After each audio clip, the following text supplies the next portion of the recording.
for DJ Moore in exchange for 2026 second and fifth round draft picks. Once the new league year begins, that will be on Wednesday. Moore turns 29 next month. He will be reunited with new Bills head coach Joe Brady, whom he previously played under in Carolina. Obviously, you see Joe Fortenbow is now with us, as is Mike Tannenbaum, as we talk a little bit of football here. Who won the trade? Let's all remember who we're talking to here. Yeah. Was it Buffalo or was it Chicago, Mike T? Well, I hate to disagree. I've been here for 2 seconds, but I'm going to go with Buffalo. Look, right in your face. Yeah.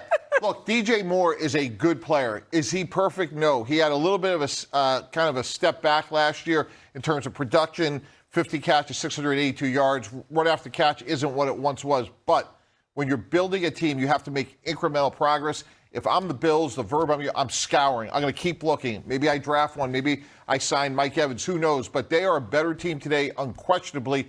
And at roughly $21 million, it's value compared to what the top of the market is. So is it ideal? No, but team building is never ideal. I think they got better. Would you like to take him down, or would you like me to have No, you go for it. Bears in a landslide. The thing that worries me with Buffalo is DJ Moore's a good player. He addresses a concern, no doubt. You're now paying your wide receiver group $4 million less than Cincinnati's paying their wide receiver group. They get Chase and Higgins out of that. You have DJ Moore, who good, and then what else after that? That's a bit of a concern. On the Bears side, be proactive, not reactive. They've known a day like this could be coming. The Luther Burden draft pick gave them the flexibility to go out there and look at Moore and say, more liability than asset. We can cut that money. We can pick up a second-round pick in return. The return on this is a haul for the Bears, which now opens up some freedom to go up and address the rest of the roster. Yeah, it's the Chicago Bears with the caveat of let's wait and see what they do with all of the draft capital and cap space that they've freed up, right? They've got $32 million in cap space, and they have 4 picks in the first 2 days of the NFL draft. Now, do they use all of that draft capital on kids coming out of college? Do they package together those picks to try to reallocate resources toward the defensive side of the ball? We'll have to take a wait-and-see approach. But make no mistake about it, when it comes to this trade, the Buffalo Bills paid a premium for DJ Moore. And they wanted to get a proven commodity, somebody that they know can be a number one receiver in this league, rather than projections, right? They're done with using second-round picks on wide receivers in hopes that Josh Allen could develop them. See Keon Coleman. Yeah. They went out and got a guy in DJ Moore that has 5 seasons with 1,000 yards from scrimmage or more, with 5 different quarterbacks, right? 3 in Carolina with Teddy Bridgewater and Kyle Allen and Sam Darnold, and twice in Chicago with Justin Fields, once and Caleb Williams. So you know DJ Moore works. Since 2020, he's 3rd in receptions of 40 air yards or more. So he is a deep play threat. But the thing that I'm most interested in when it becomes this particular trade is them giving DJ Moore catch and run opportunities. And the reason why I think that's so important when evaluating this trade is because for so long, the Buffalo Bills have been asking Josh Allen to be Superman. And it feels like with this move, they're asking Josh Allen to be Clark Kent. He needs a little more of that in his game to avoid the turnover-worthy plays like we saw in the divisional round against the Denver Broncos. And DJ Moore's presence is going to open the door for Josh Allen to have more moments where he's not putting the game in harm's way by taking unnecessary risks. And the other part of what you said, it's a little bit of a nuance when you talked about the Bears. It also applies to the Bills, Chris, from this standpoint. When you're running a team, you want to go into the draft with as many boxes checked as possible to give yourself flexibility. So if we were sitting here last week, the 4 of us, we'd say, like, oh, at 26, they got to draft a receiver. Well, now they could draft a receiver. They don't have to. So be it the defensive end, another corner.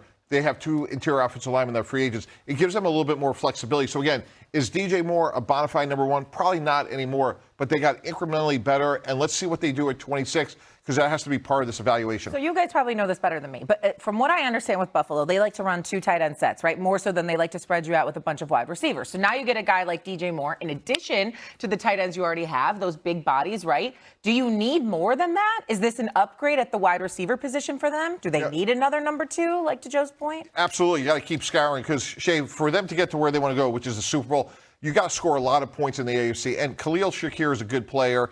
Dalton Kincaid is a good player, but they need another weapon on the outside. So that could be Mike Evans, maybe on a value on a 1-year deal. You wait and see on him.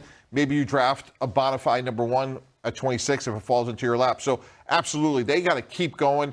Maybe Keon Coleman develops late. We always talk about quarterbacks. Their development is never in a straight line, so you don't close the door on him. But you absolutely have to keep going because even though you do play 12 personnel, you need the flexibility to put another big body out there. I see this one a little bit differently than Mike T. I think we've got to get out of this mode of expecting Josh Allen to score a touchdown on every single possession.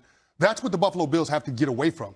I think they have enough now with DJ Moore on the offensive side of the ball. You got the league's leading rusher in James Cook, right? You've got 2 tight ends you feel pretty good about. You've got DJ Moore, a former number one draft pick for the Carolina Panthers at wide receiver. They have enough firepower on offense. They got to find ways to stop people. And when you look at their front seven and some of the guys on their defensive front that are graduating, how are they going to put pressure on opposing quarterbacks? They started last year with their draft in addressing the defensive side of the ball. They put a ton of draft picks on the defensive side of the ball. We'll see how those guys develop. But they need to add more pressure players on defense. They need to add more guys that can be force multipliers. You look at that defense, there is nobody that you point to and you say that guy can be a game wrecker. So I'm with you, Mike T. There's more work to be done for Brandon Beane and the Buffalo Bills. I just think that work needs to focus on the defensive side of the ball. To your point, they were like 20th in sacks last year. They can't get after the pass rusher, so you'd hope the secondary can cover up for that deficiency. They got problems in the secondary, too. So on all 3 levels, and Milano's not getting any younger, and he doesn't stay healthy. So on all 3 levels, you've got issues to address, which is why on offense, if you're going to make a move, shove the chips for A.J. Brown. That's what I don't understand. DJ Moore is nice. Brown's going to be the guy that opens up the rest of the field for all these younger wide receivers to get the more favorable matchup. But that's a simple answer. That's a simple answer. The A.J. Brown of it all, when you're talking about somebody that has been as outspoken as A.J. has been, somebody that is as mercurial, as temperamental, do you want to reintroduce that element to this Buffalo Bills organization, to this team, knowing how things ended with Josh Allen and Steph Diggs a couple of years ago? There's no way you're going to go down that road. I would feel differently if the Buffalo Bills had strong leadership in place, whether it be a coach or whether it be a player. They have neither.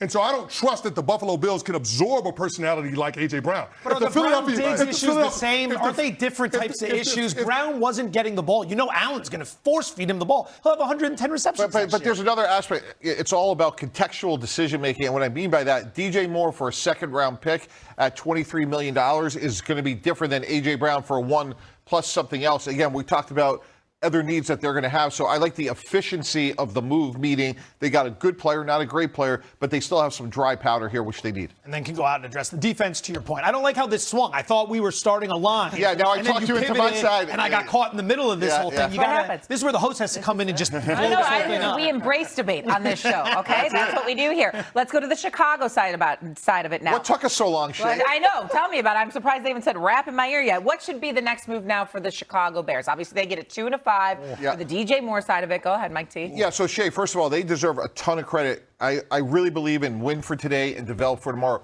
Luther Burden, to me, was the key to this trade because you let DJ Moore graduate, you shed his $23 million in guarantee, you get a second-round pick. That's really good work by Ryan Poles, being very strategic. Now, unfortunately, Drew Dahlman at 27 years old retires. So Tyler Linderbaum, by all accounts, is going to get a massive deal next week, the Baltimore Ravens center. Maybe too expensive. Then I shift quickly to a pass rusher. So is Trey Hendrickson in that? To me, has to be in that conversation. And then you kick the tires to see, is Max Crosby actually going to get traded from Vegas? Would Myles Garrett ever be traded from Cleveland? But to me, if they could get one of those 3 pass rushers, they are a much better team than they are today. I mean, yeah, you go either direction, you're going to be better. I think O-line. Yes. Ben Johnson has come in. He's an offensive-minded guy. He showed you your quarterback can be the guy. He showed you your offense can be good enough to compete at the highest possible level. But now you have the surprise retirement. You got a couple issues on the O-line. Keep Caleb Williams upright. Keep him in a position where he can continue to progress. And on top of that, Ben Johnson loves to run the football. You've got to be able to move that ball on the ground to set up everything you want to do in the play-action passing game as well. Defense needs to be addressed. They had I don't want to say too many, but they forced so many turnovers last year. They're not going to be able to lean on that again. So the defense is going to have some issues, but offensively, you can't let that O-line slip and then put Caleb Williams in a situation where he could regress coming off such a big year. The other thing is the defense was so reliant on sending the blitz to manufacture pressure. They were bottom 5 in explosive plays allowed last year. Something about that has to change. You either got to add pass rushers up front, or you got to add more help on the back end, or you got to do a combination of the two. But they've got free agents in that regard in the back 7 they've got some work to do on that side of the ball. So I'm not sure how Ryan Poles navigates the offseason. I would prioritize protecting Caleb first and foremost and trying to go add a center and interior offensive lineman. But after that, they need to address several areas on their defense in order for this team to take that next step. There's also a massive sense of urgency. After this season, Caleb Williams will be extension eligible. We know the best value in pro sports is a great young quarterback on a rookie deal. So that changes everything. Look, I'm not saying that's going to get done, a year from today, but certainly if we're running the Bears, we got to be thinking about 60, whatever that number is, $65 million a year is not too far away. Yeah, get a center and then go get Max Crosby. Hello, that's why you're clearing cap space. Let's go do it. Whatever it takes to get it done. Problem solved. Problem solved. And then we win the North. Does the return of Jason Tatum make the Celtics the team to beat now in the East? Someone here says, I am not so sure. I don't know how they're saying that, but that is true. Plus, Luka Doncic is fantastic.